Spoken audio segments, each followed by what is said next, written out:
Hello and good evening, and I'd like to welcome everybody out there to the next episode of Album Rant.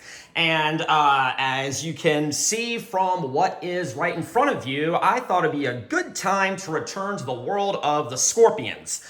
And this is going to be my third total episode about the Scorpions, and I am very, very excited about it. Now, if you've seen one of my previous episodes, of course you know I explained how we got here, but just to recap, if you, for whatever reason, missed one of those episodes, I'm just going to very briefly go over it. Basically, this is a German rock band, which also bordered on heavy metal quite a bit. And they actually go very far back, all the way to the late 60s, believe it or not. These guys are mostly well known for their work in the 80s, but they actually had been around for quite a while by the time we got there. And it was initially formed by two brothers by the name of Rudolf and Michael Schenker. Yes, that Michael Schenker, most well known for his solo career and his work with the band UFO. Well, they were eventually joined by a lead vocalist by the name of Klaus Meine. I think that's how you say it. Maine? I don't know. These German names are very hard for me to pronounce. And if I butchered it, I am so sorry. And then they had a drummer and a bassist, and I cannot pronounce their names either. But finally, by the year 1972, they released their very first album entitled Lonesome Crow. And this is very much not the Scorpions that we are most well familiar with. No. This is not the pop metal powerhouse that they were in the 80s with songs like Rock You Like a Hurricane. No, this was a very dark and psychedelic band. And it was some pretty crazy stuff, but I think it worked very, very well. And I thought Lonesome Crow was a very good album. But unfortunately, Michael Schenker, the bassist and the drummer, left after that very first album. Michael Schenker, of course, went off to join UFO, and it almost spelled doom for the band right out of the first album. But they got a few other members. I believe what I want to say is they joined forces with another band called Red Dawn, I want to say. And among them were lead guitarist Uli Roth and bassist Francis Buchholz. I think I said that correctly. I am so sorry if I didn't. But they had a string of powerhouse albums in the 70s, such as Fly to the Rainbow, In Trance, Virgin Killer, which I have reviewed on this show before, and then, of course, Taken by Force. And they had a very, very interesting arrangement in the sense that every so often, Uli John Roth would take lead vocals. Some of the songs that I know he sang on were Drifting Sun, Fly to the Rainbow, Dark Lady, Hellcat, Polar Nights, and I think the other one was called Sun and Steel off of the In Trance album. Yeah, I'll go with that. If I'm wrong, correct me. I can't remember. But I thought he was a fairly decent lead vocalist for the style of music that he was usually composing. I noticed that on all those early records, the songs that Rudolf and Klaus wrote were very different from the songs that Roth wrote. Rudolf and Klaus would write some of the more straightforward rock songs, while Uli Roth would write some of the more crazy and insane psychedelic songs. And I thought that was perfectly fine for what it was. But then in 1978, they released their very first live album entitled The Tokyo Tapes, and it was an amazing live album. And I really do need to review that at some point. But unfortunately, after that live album, after the Taken by Force album, Uli Roth left and was replaced by Matthias Jabs, and I probably mispronounced that also, and if I butchered it, well, I did what I could. But in 1979, they released Love Drive, which was a very different album from Taken by Force and the others that came before it. This one was a little bit more mainstream accessible. Gone were the really psychedelic elements, or well, most of them. And it was a much less crazy album, but it was still incredibly sexual in nature.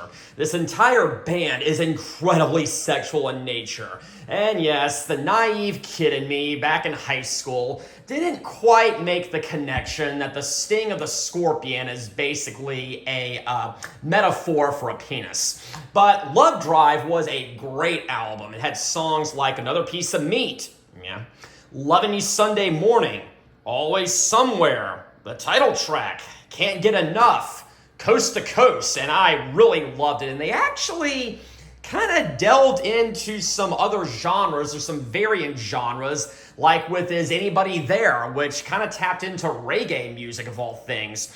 But I thought it was a very, very solid album. But then in the following year, 1980, they released Animal Magnetism. And I have reviewed that before on this channel, and I think it's a fairly decent album. But again, one thing I really noted in that album rant review of Animal Magnetism, the first 7 songs are just fine. Nothing special, but they're just fine. But what really set Animal Magnetism apart from what the initial perception was on those first 7 songs were the closing 2 songs, The Zoo and the title track, which to me still had some remnants of the Roth era, of the Uli John Roth influences, because, well, both of those were very, very dark yet heavy numbers, especially the title track. It was very sexual in nature, it had some definite sexual tension in it, and it was just absolutely insane, and that is what I really, really loved about it. But overall, Animal Magnetism was probably one of their weaker efforts, so the big question after that was, can these guys bounce back? Well, we'll find out today, because today I am reviewing their 8th studio release. I think that's correct. Yes, that's their 8th studio release, the one that came directly after Animal Magnetism, and it's right here in front of you. It's entitled Blackout. And you just know from that cover, this is going to be a wild ride, okay? But right there, we have the classic logo for the Scorpions. We have the title. I don't know who this guy is supposed to be, but he looks like he's off his rocker. Now, let's look over here on the back, and I am really going to have to kind of do my best on this, because the font on this back album cover is very, very tiny. But over here, let's zoom in. Yes. Here is the lineup for this album. We have Klaus on lead vocals. He's been with the band ever since the beginning. We have Rudolf Schenker on rhythm guitar. He's been there ever since the beginning. We have Matthias, or Matthias, I don't know, Jabs on lead guitar. He's been with them since Love Drive. We have Francis Buchholz on the bass. He's been with them ever since Fly the Rainbow. And then we have Herman Rarebell, whatever, on the drums, and he joined during the Taken by Force album. So coming over here, we have the side 1 right there. Now, another issue that I had with Animal Magnetism is the production sounded very, very flat. It sounded a little uninspired, and it kind of trotted along in kind of a sludgy manner. And because of that, the songs never really quite gripped me, aside from The Zoo and the title track, the way I was hoping them to. Well, this has totally been rectified right here, because Blackout has a much heavier and slicker production. In a way, Animal Magnetism was underproduced. Now, there is such a thing as being overproduced, and yeah, the Scorpions would definitely fall into that trap in a few albums, but this one I feel really strikes a good, delicate balance. Another thing that I've noticed about the Scorpions, at least in the 80s, they kind of seem to want to latch on to whatever was popular at the time. Interesting approach, but this album is definitely very highly influenced by Van Halen, who were very popular at the time. This is 1982, and Van Halen's pretty much at the peak of their popularity. But it all is going to kick off with the title track, Blackout, written by Rudolf, Klaus, and Herman. And this thing just comes out swinging right from the beginning. It has a very, very thunderous and metallic and slick guitar riff. And it's kind of alternates through these different sections where first, it's going a little bit kind of at a medium pace. I mean, it comes in and it's like dun dun dun dun dun dun dun dun, and then eventually it just starts kicking into gear and starts going really, really fast. And well, I think that the entire band is on point here. Apparently, after Animal Magnetism, they considered replacing Klaus with Don Dokken of all people, but he decided to stick around. I'm glad he did because he is really giving a great vocal performance on this album. But yes, it's kind of a straightforward rock and roll song with a very metallic edge to it, but I think it just works really, really great. We gotta love that chorus. Blackout! I really had a blackout! Dun-dun-dun-dun-dun, blackout! I really had a blackout. And yeah, just in the middle, we have a very fast interlude and some great guitar solos going on. And then towards the beginning, it just starts building up and building up and building up. And Klaus is just screeching and screeching and screeching until we hear what sounds like glass breaking, and the entire song just ends. But man, what a thunderous opener. But it segues very, very well into the second track, Can't Live Without You, which still has those very definite rock and roll influences on it, but yeah, it's still very, very fast, and it's kind of got a pop metal edge to it, but I would definitely not call this glam metal one bit. This is very, very hard rock, heavy metal, and it's great. Again, very, very fast, and it's very, very thunderous and very metallic. And man, that chorus, can't live without you. No, no, no, no, no, no, no, no, no. Can't live without you. And yeah, I know that may not sound like much, but everything about this song just really comes together very well. The guitars, the vocals, they're all complementing themselves so well. And man, the production just really, really sets this album apart, and I really think it's truly amazing. And then we come to track number 3, No One Like You, which I am certain at some point in your life you have heard this song. This is definitely the big hit single from Blackout.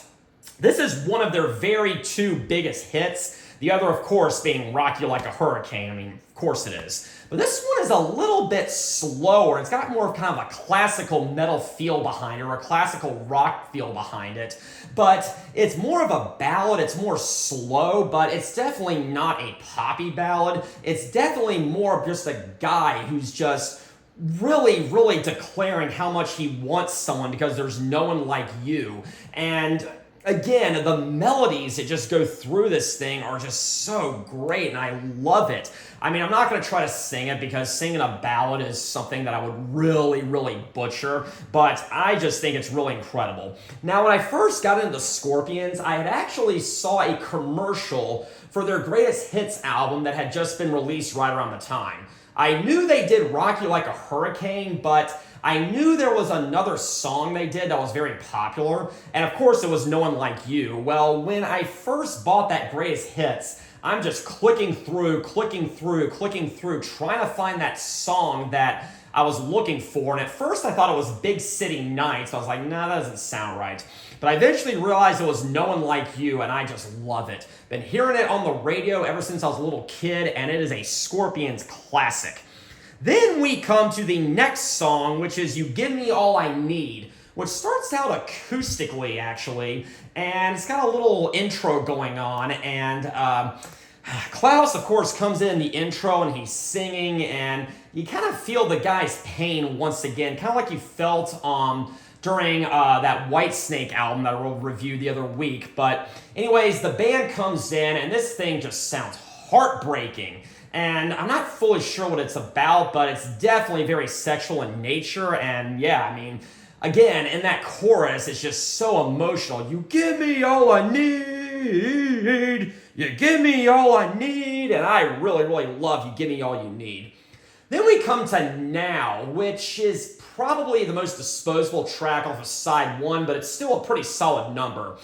This one is a little bit more upbeat and a little bit faster, and it's definitely a lot heavier than the previous two, but yeah, I mean, it's a very fast song, very metallic, and I mean, that chorus, no, no, no, no, no, no, now, and yeah, it's pretty thunderous, pretty bombastic, and I really, really love it. But my favorite from side 1, oh, this is a really, really tough one. It's definitely one of the first 3 tracks. Today, I'm probably going with Can't Live Without You because I just find it so incredibly catchy. But as a kid, it was definitely No One Like You, and definitely the title track is another classic as well. But side 1 gets things started off very, very well. So now we're going to come over here to side number 2. And yeah, we see a little shard of glass right there. Where am I? Yeah, right there. I'm guessing that is relating to the end of the title track where we heard what sounded like glass breaking. Okay, but it all starts off with Dynamite, which is another pretty straightforward rocker. It's, again, very, very fast, and yeah, this thing is also very sexual. These guys, they did not pretend to be anything they're not, at least at this point they didn't, but I mean, I gotta respect them for that. They're not trying to be anything bigger than they need to be.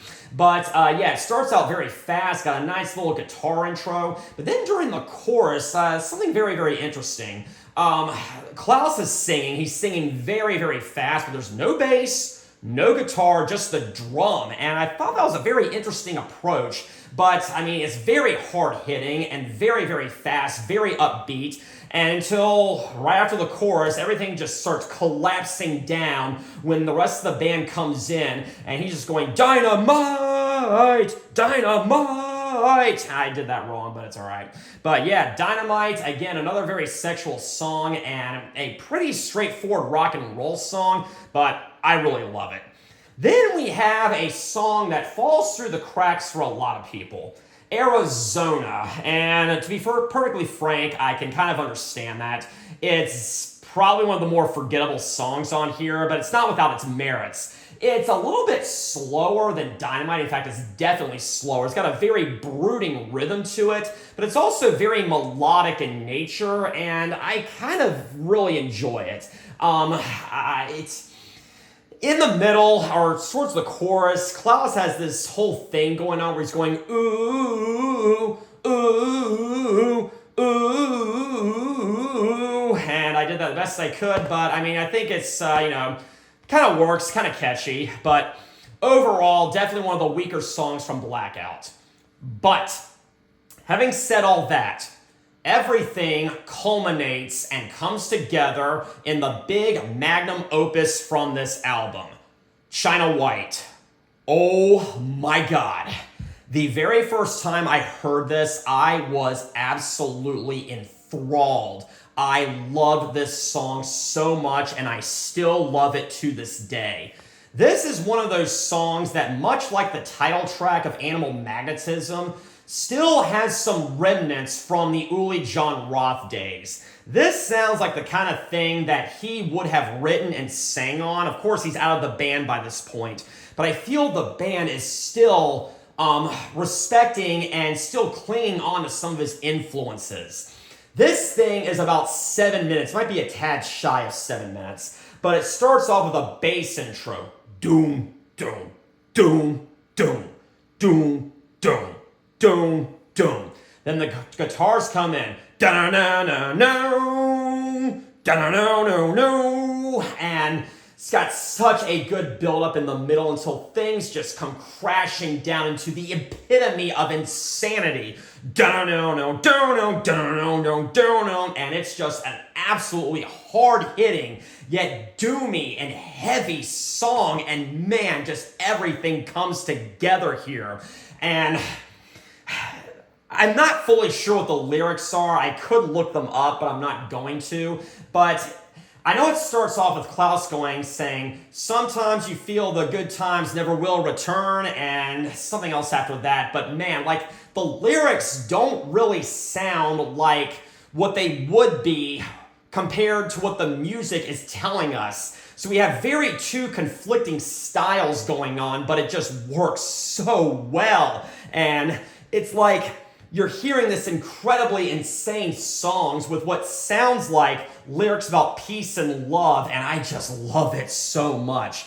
And yeah, just during the chorus, the band kind of slows down a bit and Klaus starts singing, but then in the chorus, we just resume that doomy, metallic mood that we had earlier, and it's incredible. The interlude, oh my God, I love it. It starts slowing down, but at the same time, the energy and the intensity never leaves us, and Klaus is just going, "It's up to you, dun dun dun dun dun, to find the demons in my mind." I think I said that wrong. "It's up to you, dun dun dun dun dun. The more love you give, the more you find. The more love you give, the more you find." And then we just get right back in that insane guitar riff. Dun-dun-dun-dun-dun-dun, dun-dun-dun-dun-dun, and it just continues all the way to the end. And right when you think the song is about to end, Klaus just keeps singing and singing. It reminds me of Stargazer by Rainbow in that sense. And yeah, Shine a White is one of the most underrated Scorpion songs out there. Guys, I don't have the lyrics in front of me. When I'm reviewing, when I'm album ranting, it's sometimes hard for me to remember lyrics because I'm not quite thinking of the song. I'm thinking about what I'm saying. So again, if I said that incorrectly, I do want to apologize. Just politely correct me in the comments. My point is this: Shine a White, great song. Now you might be thinking, after all that, the album is almost at its close. Well, not quite yet, because we have one more loose end to wrap up. We have When the Smoke is Going Down. Now, I have said this before. A lot of these Scorpions albums end with a ballad. And, Virgin Killer did. Taken by Force did. Love Drive did.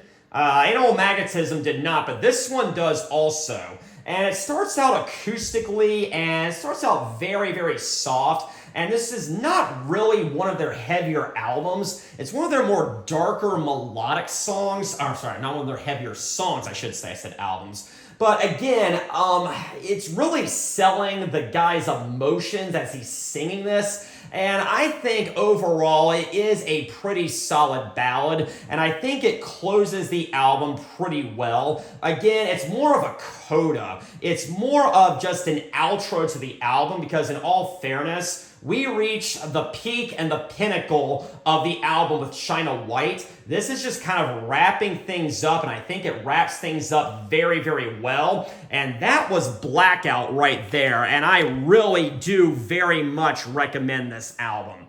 I've heard some people say they never really cared for the Scorpions after Roth left, and I can kind of see that, because ever since then, they were drifting further and further and further towards pop rock. I don't think they really got to that point on this album, but they definitely would with future albums. But I think Blackout is a very definite recommendation, and I think you should absolutely check it out. It is their 8th album. It is their their 4th one in total without Roth, and I think it's a definite classic. So thank you all for joining me tonight on Album Rant. Next week, I am going to talk dirty to you, but until then, have a very pleasant evening.